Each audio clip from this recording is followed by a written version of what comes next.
Thank you for inviting me to speak about my personal experience with abortion. And I just find out that it's very important for women like myself to speak out about the other side of abortion that's never spoken or told. Considering American ethics and values, death is morally wrong. Therefore, the killing of unborn fetuses is morally wrong as well. Over 40 years ago, women marched to the Supreme Court and protested because women were dying from illegal abortions. So we legalized abortion.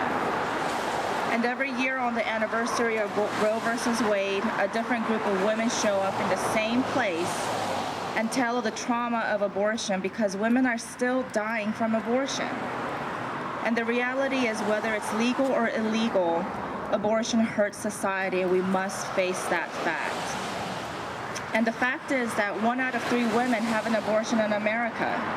Studies show that 12 women died as a result of complications from known legally induced abortion in 2008.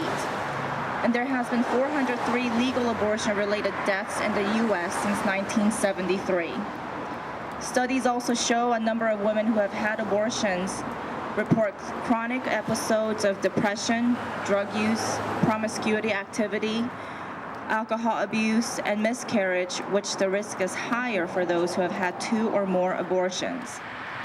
Suicide rates for all women, for women overall, is 11.3 per 100,000. And consider these facts. Suicide rates for post-abortive women are 34.7 per 100,000, and suicides within the year after birth are 5.9 per 100,000. And nobody has an abortion in a bubble. The process does not inflate and pop and disappear. It has a lingering effect. Millions of women have been adversely affected by abortion. In addition to physical repercussions, many women are tragically left to suffer unimaginable pain and regret. The outcome of a woman's choice may not be immediately visible.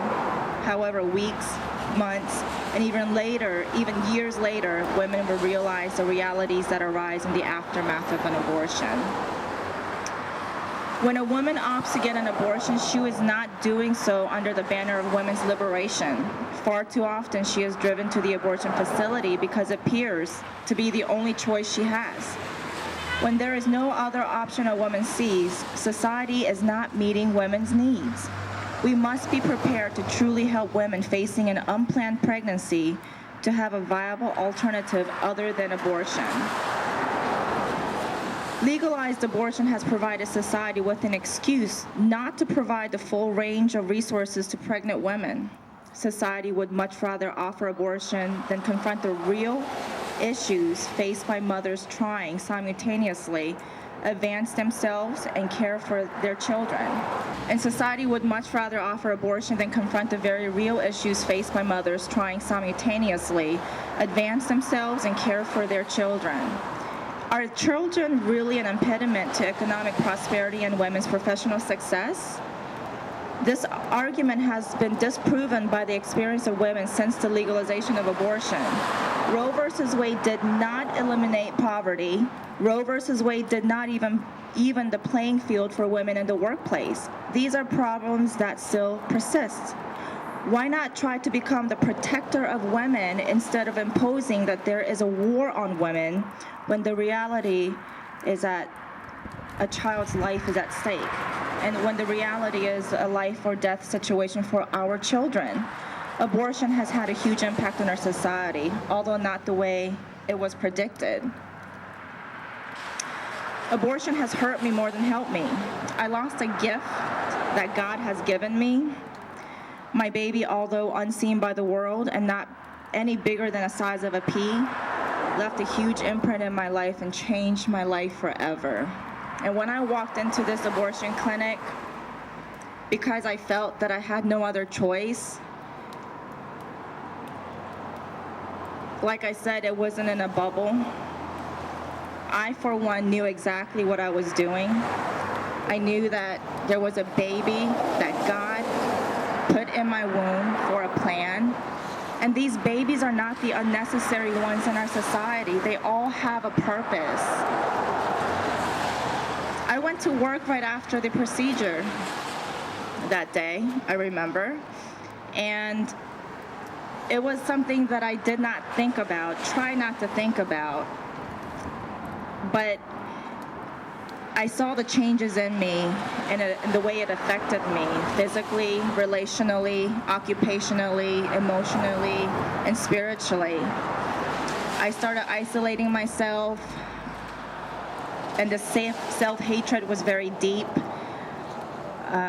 feeling unworthy, feeling like I don't deserve a second chance. But the grace of God, when I was at the foot of the cross and all I had was to offer him were my sins, God gracefully extended his mercy and said to me that even though in my own disobedience I did something so horrible, he died on the cross for me, for my sins, to make me a new person. And that's the hope that I cling on to, and that is the only thing that helps me and continues to give me strength to push on and tell women that they're more worth than what society tells them. We are so much more worth than abortion. We can do what they are suppressing women and saying that we can't do. So once abortion was legalized, it was termed safe, that it was safe for women. But it's clear that it's not safe for women. I'm not just speaking on physical terms, but mentally and spiritually. And post-abortion stress syndrome is a real thing that exists that needs to be scientifically acknowledged. Abortion causes more heartache than empower us as women. And I truly believe that it's time to stop hiding behind the exploitation of reproductive rights to honestly question, are women better off after 40 years of legal abortion? Are we? Thank you.